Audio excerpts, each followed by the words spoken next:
Em nome do Pai, do Filho e do Espírito Santo. Amém. Jesus diz: Ó Pai, Senhor do céu e da terra, eu te agradeço porque tens mostrado às pessoas sem instrução aquilo que escondeste dos sábios e dos instruídos. Ninguém sabe quem é o Pai, a não ser o Filho, e também aqueles a quem o Filho quiser mostrar quem o Pai é. O que essas palavras têm a nos ensinar tantos anos depois de terem sido ditas pela primeira vez?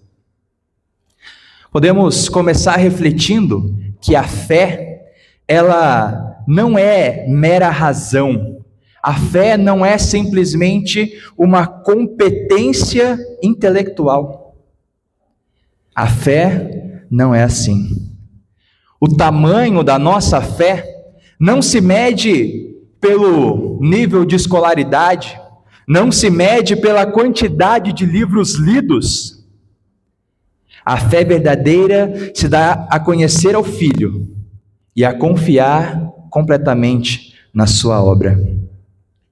Podemos então pensar onde está esse conhecer ao Filho que o próprio Jesus nos instrui e nos ensina, aliás, na palavra de Deus, no Espírito Santo, que é aquele quem testemunha das obras do Filho.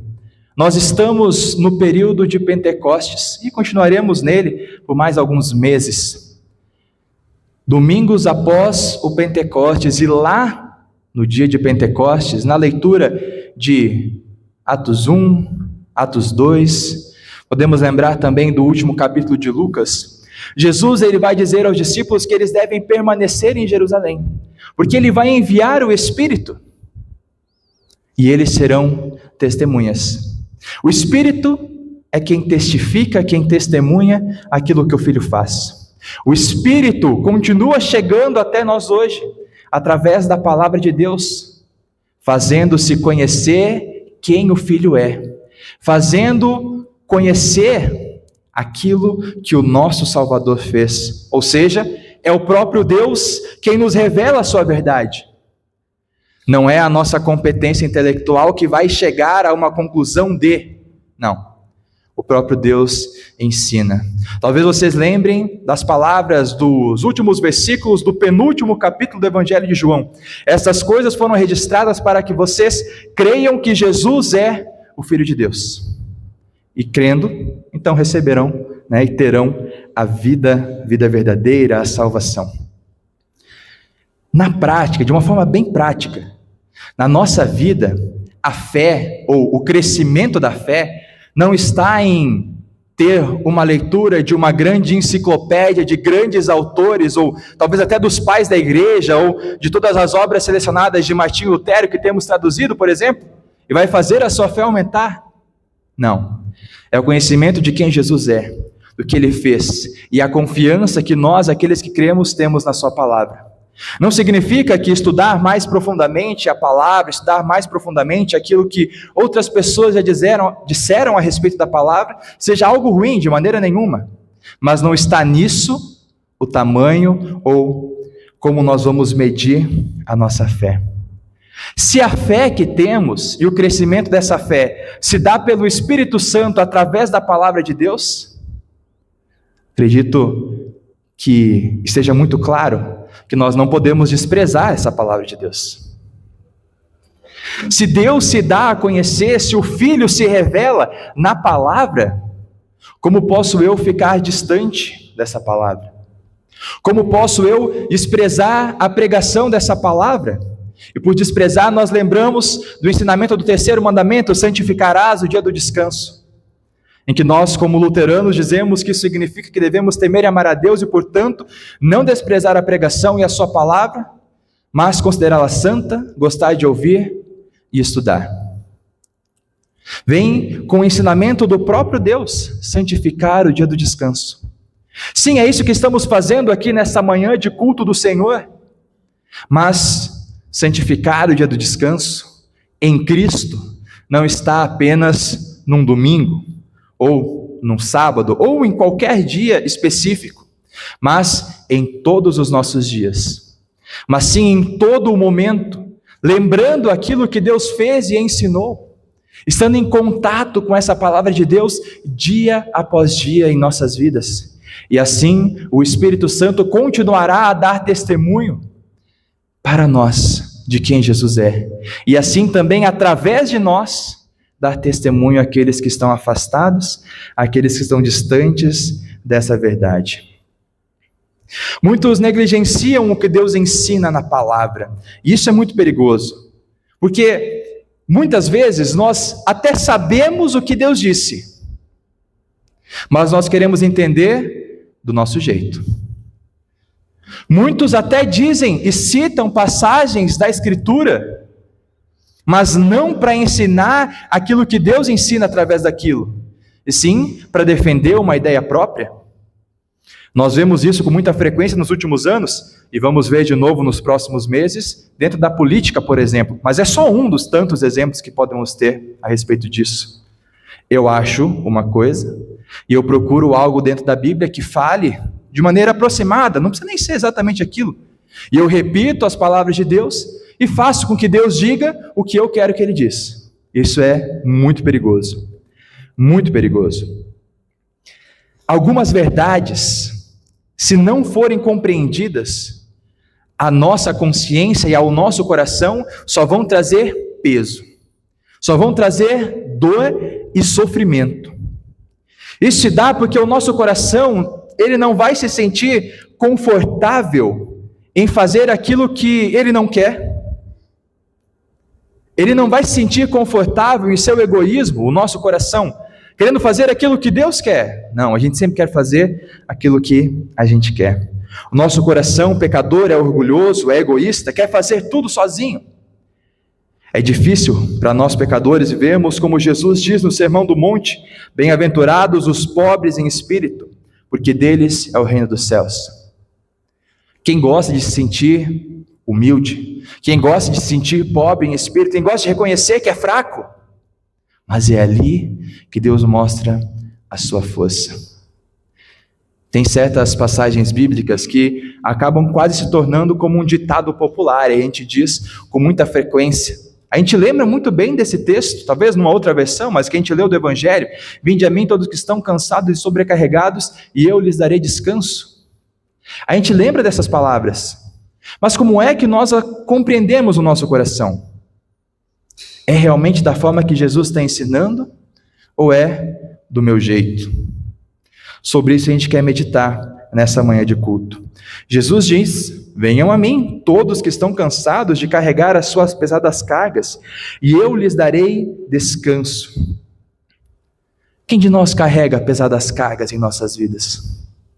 Não somos todos? Há cansaços que aparecem, como por exemplo, quando a gente passa um bom tempo sem dormir, ou dormindo muito pouco, aparecem as olheiras, né? Nosso corpo é meio fraco, meio cansado, já não responde completamente aquilo que a gente quer, a gente fica mais irritado, ou tem alguns que ficam completamente em silêncio, porque sabem, né, que talvez nesse momento não vão conseguir se expressar muito bem. Mas tem cansaços que a gente aprende e consegue esconder, pelo menos uns dos outros a gente consegue esconder. A gente trabalha, responde mensagem, sorri, cumpre a agenda do dia a dia, até vai ao culto, conversa rapidamente, mas por dentro, exaustos, cansados. É família para cuidar, é família para se preocupar, são os amigos que estão ao nosso redor, que sofrem, que precisam de nós, as dificuldades que nós temos no trabalho, as dificuldades que temos em todas as áreas da nossa vida. Cansaço, sobrecarga, mas também descanso. Vou pedir para passar um slide, por favor. Eu trouxe aqui duas versões da Bíblia em paralelo. A da esquerda foi a que nós lemos na Nova Tradução da Linguagem de hoje, e a da direita, aqui então na Nova Almeida Atualizada, que talvez seja um texto que a gente esteja mais acostumado de ouvir a respeito desse trecho especificamente. Eu resolvi trazer os dois aqui para a gente poder refletir um pouquinho a respeito disso. No versículo 28, a gente está vendo a respeito de uma exaustão. Estar cansado, sobrecarregado. não estar mais suportando. Quando a gente olha para o contexto de quando isso foi dito, a gente vai compreender que também se trata de uma sobrecarga que pesa no nosso espírito. Vocês vão lembrar das várias passagens dos evangelhos em que Jesus confronta a religiosidade dos fariseus. Várias e várias vezes Jesus aponta para a hipocrisia deles, para a forma como eles queriam a todo custo cumprir a lei de Deus com o objetivo de alcançar a salvação, negligenciando aquilo que o Messias verdadeiramente foi prometido que ele viria para fazer.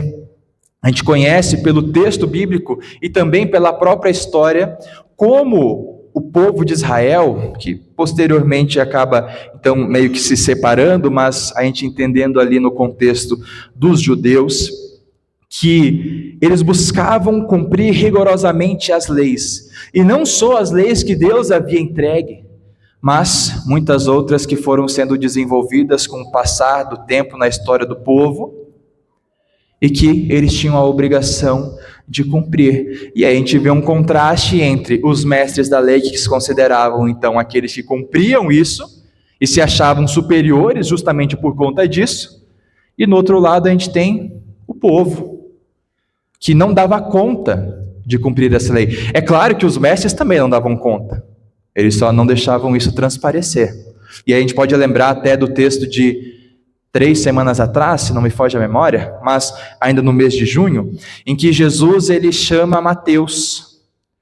E aí quando ele chama Mateus para ser seu discípulo, depois ele vai ter uma refeição com Mateus e os amigos deles, podemos dizer assim. O texto bíblico diz que os fariseus acusam essas pessoas de serem pessoas de má fama, e o texto pergunta para os discípulos, por que o seu mestre está aí tomando refeições, sentando à mesa com esses publicanos, cobradores de impostos e outras pessoas de má fama? Então, existia essa visão, esse pensamento de que eu estou aqui porque estou cumprindo, e estou conseguindo, e você está lá embaixo porque não está cumprindo. É claro que essa visão traz um peso e uma carga muito grande sobre quem assim acredita. Mas aqui estamos falando dos judeus. Será que isso acontece na igreja cristã ainda hoje? Acontece, né? De formas diferentes, mas acontece. A gente olha para a história e a tendência é que a gente olhe com certo desdém para o passado, como quem pensa assim, como podem ter sido tão ignorantes? Mas, se olharmos para o nosso presente com sinceridade, vamos ver que repetimos os mesmos erros. Será que estamos tão distantes deles? Talvez o lugar mais claro e mais, talvez óbvio da gente identificar isso, é quando a gente pensa em cargos de liderança dentro da igreja. Falo isso de propósito, porque em poucos meses, em poucas semanas, após o culto do dia 20 de setembro, nós temos previsto, mais uma vez, a eleição da diretoria da congregação. Quantos será de vocês que estão aqui ouvindo, dos outros irmãos que nós temos na igreja, quantos vão negligenciar os dons que Deus deu, com o pensamento de que estar numa diretoria é peso demais? Quantos talvez vão querer cargos porque, de certa forma, existe um status envolvido, mas não está se preocupando em ser servo e cuidar dos irmãos? Não é a primeira e também não vai ser a última vez que esses pensamentos vão acontecer. Por quê? O nosso coração é pecador. Como que nós nos colocamos diante do serviço do Senhor? É claro que ser líder passa pela cruz. Não tem como liderar sem passar pela cruz. Mas passar pela cruz é também lembrar dessas palavras de Jesus, porque Ele chama. Quem está cansado, quem está sobrecarregado, é Ele quem traz alívio, é Ele quem traz descanso. Mas não é só na questão de liderança. Nós podemos pensar até mesmo na dinâmica da vida congregacional. Nós poderíamos muito bem ter estudos bíblicos todos os dias da semana, em mais de um horário. A Bíblia, ela nos permite isso. Ela traz conteúdo e ensinamento suficiente para que a gente passe a vida inteira em cima da palavra, estudando a palavra, e ela ainda vai ter o que nos ensinar. Mas não é assim. Não é assim que nós somos chamados para viver a vida. A vida cristã não é para ser uma vida de peso, não é para ser uma vida de sobrecarga. Nós temos descanso. Não é com uma agenda cheia, também não é com uma agenda vazia. Temos momentos de família, temos momentos de lazer, temos momentos de estudo da palavra, temos um momento da nossa devoção em casa. Tudo isso há tempo para isso. Há quem olhe para aquilo que Deus ensina e aquilo que Deus exige através da Santa Lei como sendo algo pesado, dolorido, penoso. É claro que, infelizmente, a gente não tem a competência necessária para cumprir a lei de uma forma perfeita. Mas Jesus, quem nos chama para si, é quem cumpriu em nosso lugar. É claro que a lei de Deus é algo sério. É claro que a lei de Deus para nós cristãos é sim para buscar ser cumprida, mas sem o peso da obrigação, mas sendo impulsionados pelo Evangelho que transforma, pelo Evangelho que traz a vida, pelo Evangelho que diz: Jesus fez por ti. Jesus fez por ti, já está feito. Pode descansar nessas palavras. Sim, viva a vida conforme Deus quer que você viva, mas descanse no Senhor. Não precisa se sobrecarregar por conta do peso da lei. Este venham a mim, que Jesus diz aos seus discípulos, não é sobre uma fé que apenas fala da boca para fora: eu acredito em Jesus. É de uma fé em espírito e em verdade que se entrega nas mãos do Senhor. A fé que os fariseus na época de Jesus tinham em Deus não era uma fé de confiança na ação do Pai, mas uma fé que era baseada na sua própria competência, nas suas próprias capacidades em cumprir as leis de Deus. E essa fé não é a fé verdadeira. A fé verdadeira é uma fé daqueles que são humildes de espírito, daqueles que reconhecem que são completamente dependentes da vida de Jesus. A nossa vida, por muitas vezes, ela é pesada, com sofrimento, com dificuldades, ou como a figura que Jesus usa, o nosso jugo é pesado. É pesado quando estamos debaixo da lei. Debaixo da lei. Não porque a lei é ruim, mas porque, claro, somos insuficientes para cumpri-la. Não há como viver uma vida leve na fé, querendo viver debaixo do jugo da lei. Por isso Jesus ele traz um outro jugo, que também pertence a ele, e que para nós, os que cremos em seu nome, é leve. O jugo, a vida, ela é pesada, ela é exaustiva. Quando, por exemplo, eu, como líder, acho que de repente a igreja só funciona ou só vai para frente, ou o reino de Deus só vai crescer se eu for suficientemente capaz. E eu esqueço que Deus é quem capacita os seus. Eu esqueço que os dons que eu tenho foi o próprio Deus quem me deu. Não foi simplesmente eu na minha competência. Não que isso parta de um coração ruim ou de uma má intenção, mas o princípio da liderança cristã não está nisso, é de compreender que é Deus quem age através de nós. Quando nós compreendemos isso, a liderança ela para de ser algo pesado. É claro que vai ter desafio, é claro que vai ter dificuldade, mas esse peso não existe, porque estamos nas mãos do Senhor. Também acontece como chefe de família, pai, mãe, ou qualquer que seja a minha posição, acho que a minha família só vai prosperar se eu for bom o suficiente. Mas aí, eu vou dar tudo de mim, e não vai ser o suficiente. Eu não vou me sentir realmente capaz, não vou me sentir plenamente realizado, e como consequência de tudo isso, também não vou conseguir viver uma vida feliz, muito menos leve. Isso nós podemos encontrar o peso ou o jugo em diversas áreas da vida, como filhos, marido, esposa, empregados, chefes, enfim, toda e qualquer situação. Como parar de se sentir assim? É olhar para essas palavras e confiar de todo o coração. Confiando naquilo que Jesus entrega, no versículo 29. Tomem sobre vocês o meu jugo e aprendam de mim, porque sou manso e humilde de coração, e vocês acharão descanso para a sua alma. A leitura que nós fizemos no lado esquerdo diz: sejam meus seguidores e aprendam comigo. Ser seguidor de Jesus não é só uma exclamação da boca para fora.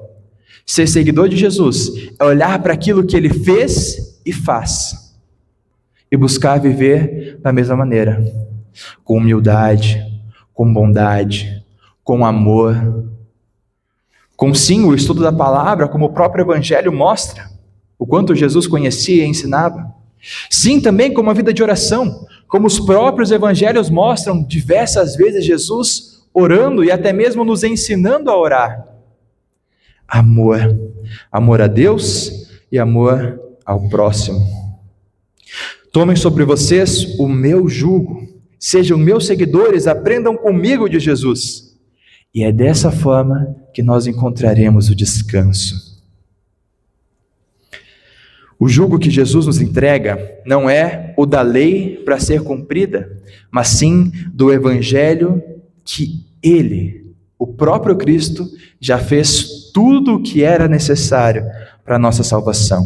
É de confessar de todo o coração que é Deus quem me capacita, é Deus quem me dá os dons, é Deus quem cuida da minha vida.